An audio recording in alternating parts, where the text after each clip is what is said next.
Good morning. It is Monday, April 6th, and today we are in week 4 and day 15 of our online learning. You have 4 days until spring break. So this week, there are 3 days. So you have today, you have tomorrow, and you have block day. The last grade for marking period 3 will be tomorrow. So on Tuesday will be the last grade that's going to go on marking period 3. What we do on Wednesday or Thursday, depending when you have block day, will go on marking period 4. Okay, let's look at what we're going to do today. Okay, so today you're going to read an article on Newsela. So when you come to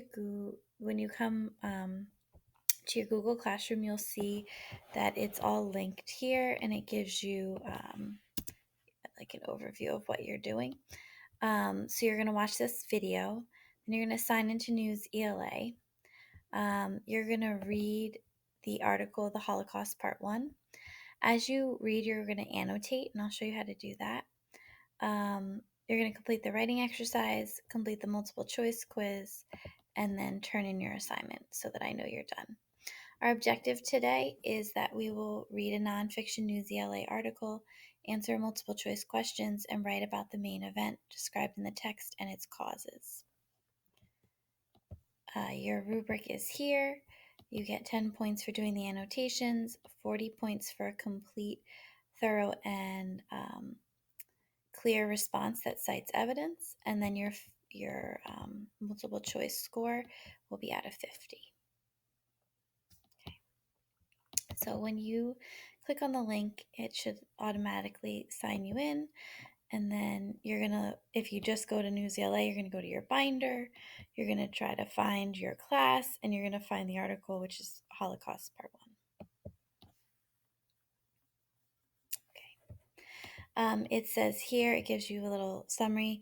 Read and annotate, complete the writing, complete the multiple choice, hit turn in on Google Classroom. So let's look at this. All right, so we're going to start our research paper on the Holocaust when we get back from spring break. So this is going to give you just a little preview of the Holocaust and how it kind of started, just to give you some background information.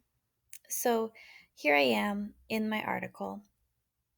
As I'm reading, so this is the first in a 2-part series. So we're going to read Holocaust Part 1 today. We're going to read Holocaust Part 2 tomorrow. So before I do this, I would just look at the writing activity. So it's going to give you multiple writing activities. You're going to do the ELA. So you're going to do this writing and this quiz. So this writing asks you, what is the main event described in the article? And what were the causes of the event? Describe each cause by citing specific details from the article and explaining how it contributed to the main event. So you're going to need to figure out what the main event was and what were the causes specifically of the main event. I'm going to even make a guess before I start reading that the main event has to do with the rise of Adolf Hitler. Okay. As I'm reading, let me show you how to annotate. How do I get rid of this? Okay.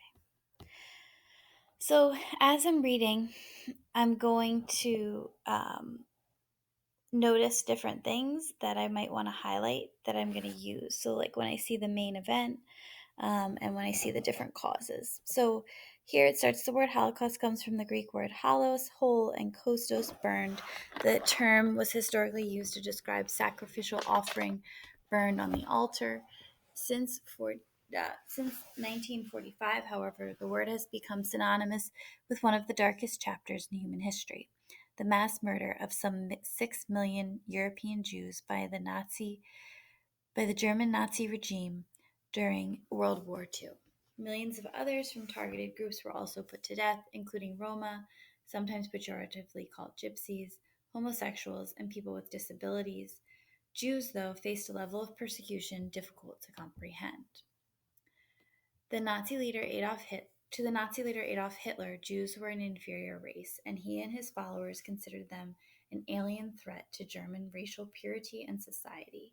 After he and the Nazis came to power in Germany in the 1930s, Jews were routinely persecuted there.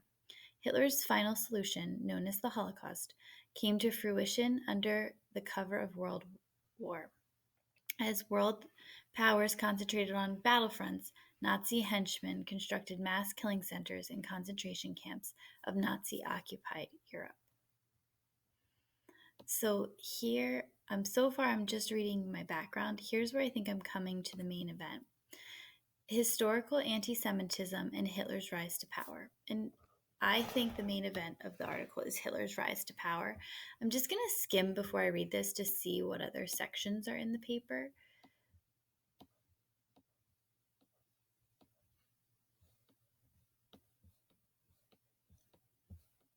And I think I'm right.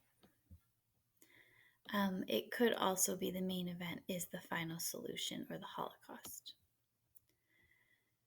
So as I'm reading, I'm going to put a couple notes because now I'm not sure. I'd need to read and think about it.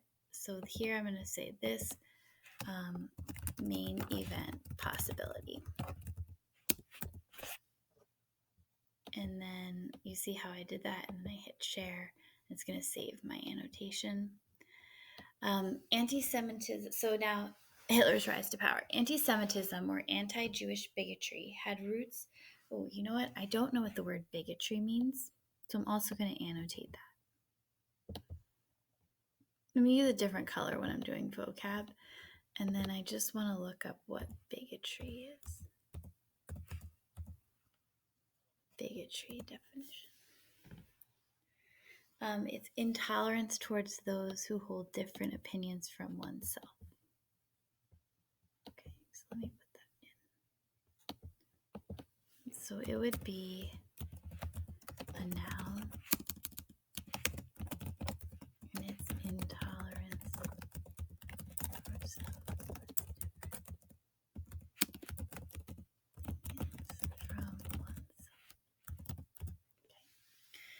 Okay. So they're just intolerant to Jewish. They're anti-Jewish intolerance. Though the term anti-Semitism dates back to the 1870s, there is evidence of hostility towards followers of Judaism as far back as the ancient world. The Enlightenment of the 17th and 18th century emphasized religious toleration, and in the 19th century, Napoleon and other European rulers enacted legislation that ended long-standing restrictions on Jews. Anti-Semitic attitudes endured, however, in many places, and they took on a racial character rather than a religious one. The roots of Hitler's particularly virulent, another word I don't know. So you get the point of how you're going to annotate. So you want to make sure that you understand what you're reading, particularly the vocabulary. So virulent, it says for a disease, and that's not necessarily what I'm talking about. But here it says bitterly hostile. If I don't know what hostile means, I'm going to look that up too. So if you're virulent, you're very hostile. And if you're hostile, you're very unfriendly. So, or antagonistic, which is like an antagonist. So let me fill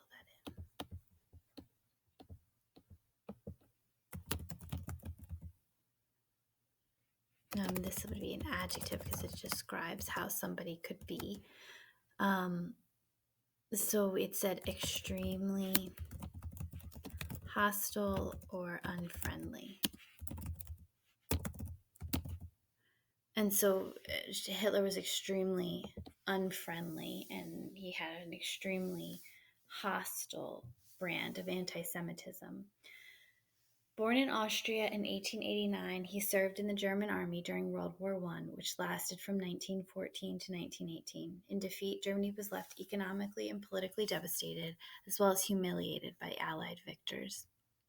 Like many anti-Semites, Germany blamed the Jews for the country's downfall, though some Jews fought in the war. So here is maybe a cause of how Hitler came up with the Holocaust if the Holocaust is the main event. So now I'm going to label this and put cause. Okay. So as